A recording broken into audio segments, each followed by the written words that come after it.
Hello friends, welcome to part 3 of my Valentine's Day treat series. In this video you will witness my first attempts at making cake pops, and I would like to say in advance to all the cake pop masters out there who make this process look easy, I respect you on an entirely new level.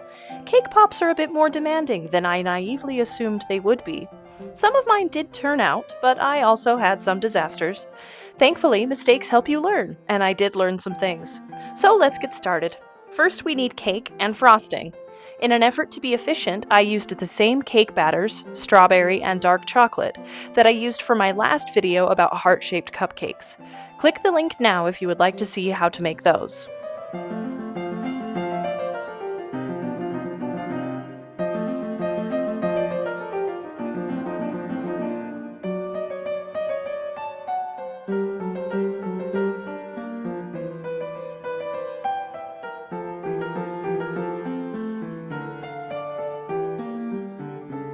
I baked the remaining batters, temperature and bake times are listed in the description, and then allowed the cakes to cool completely. Similarly, for the frosting element, I used the leftover whipped cream cheese frosting that I made for my heart cupcakes. The recipe for that is also in the same video if you're interested. Now, to make the cake pops. Take your cooled cake and combine it with a small amount of frosting. I didn't do exact measurements here, about a half a cup or so, and mix it all together until you get a nice texture. You don't want the cake pop filling too wet. It should be just moist enough to hold its shape. And then the same with the chocolate.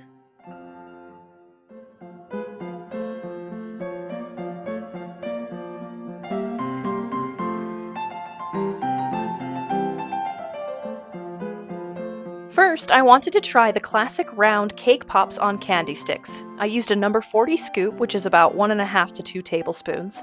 Then I rolled the cake pops between my hands. I wasn't able to get them perfectly round, so they were a bit wonky, but they had character. Once each cake ball is smooth, dip your lollipop sticks in a little bit of melted chocolate or candy melts, and then press them into the pop, making sure not to push the stick all the way through. Dipping the candy sticks in chocolate helps them adhere to the cake pops so they don't slip off.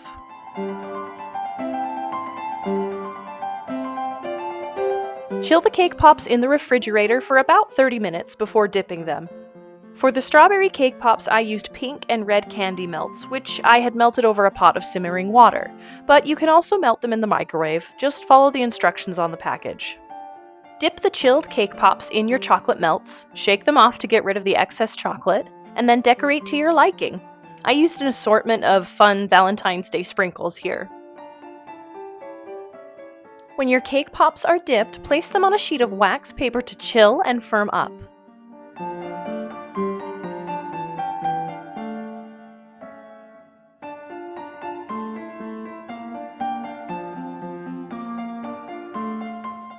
Allow your cake pops to set and the chocolate to become firm. I put my cake pops in the refrigerator to help with that.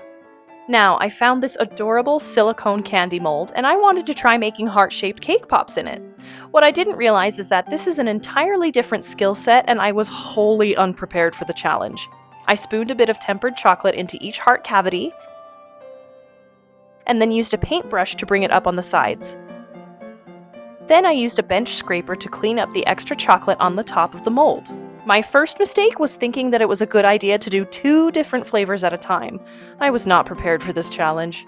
The red chocolate melts were thinner in texture, which did make them great for dipping. Again, I used the brush to cover the sides of the hearts. I thought that there was too much chocolate in the red ones, so I tried holding the mold over the bowl of candy melts to see if the excess would drip out, but it just made a mess. And after that, I noticed that there were places where the candy melts looked too thin. It was at this point that I realized I might be in over my head. You can see here that when I tried to use the scraper to clean up the red side, the candy melts had already hardened, which made cleaning that side up tough. Next, I scooped in my strawberry cake filling, and I put in far too much. I did notice that I was filling them too much, but for some reason, maybe I was being stubborn, I don't know, I didn't try to take any filling out, and I just kept going.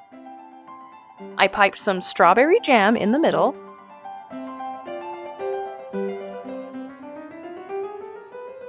and then covered that with even more cake filling. Here's the thing. The cake filling has to be below the edge of the mold so that there is room to put chocolate on the back to cover and enclose it. What you are seeing here is a disaster in the making. Learn from me, dear viewers. Forgive me, friends, for the carnage you are witnessing.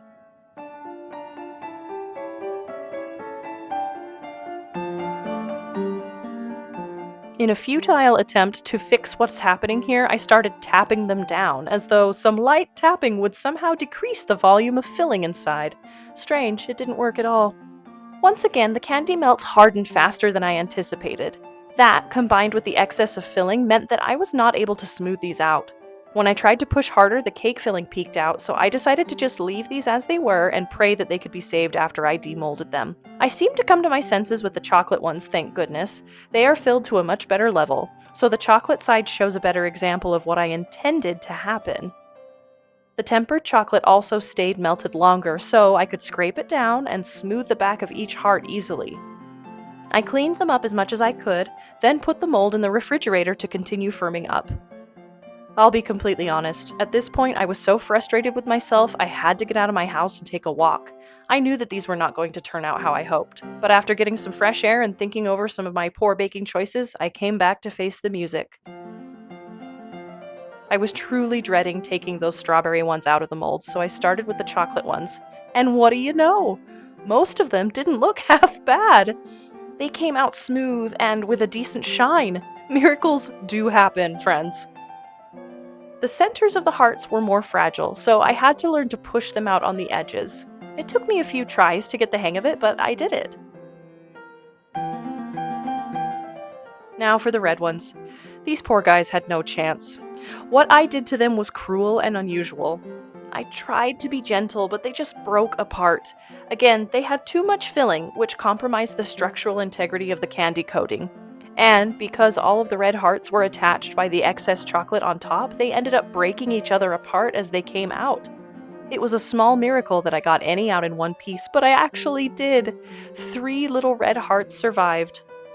The rest looked like this. I did my best to scrape off the excess candy melts so these 3 would look presentable, and it worked out okay, all things considered. To decorate, I put some wax paper down to help contain the mess. Then I used more of the red candy melts, drizzled over the top.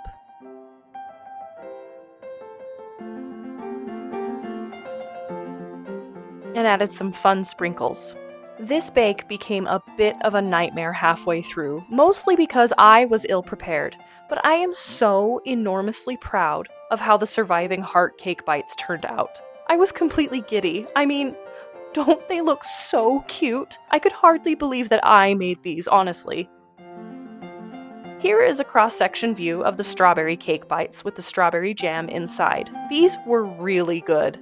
But let me tell you, the standout winner was this dark chocolate darling. The crisp chocolate shell and the creamy, deep chocolate flavor in the middle were absolutely dreamy. Because it uses dark chocolate cake, these are not quite as sweet as a lot of cake pops I have had. They are rich, indulgent little bites of heaven. I would love to tell you that these could be shared with your loved ones, but honestly, knowing how good they tasted, I wanted to hoard them like a dragon, and I wouldn't blame you for doing the same. Thanks so much for watching, and stay sweet!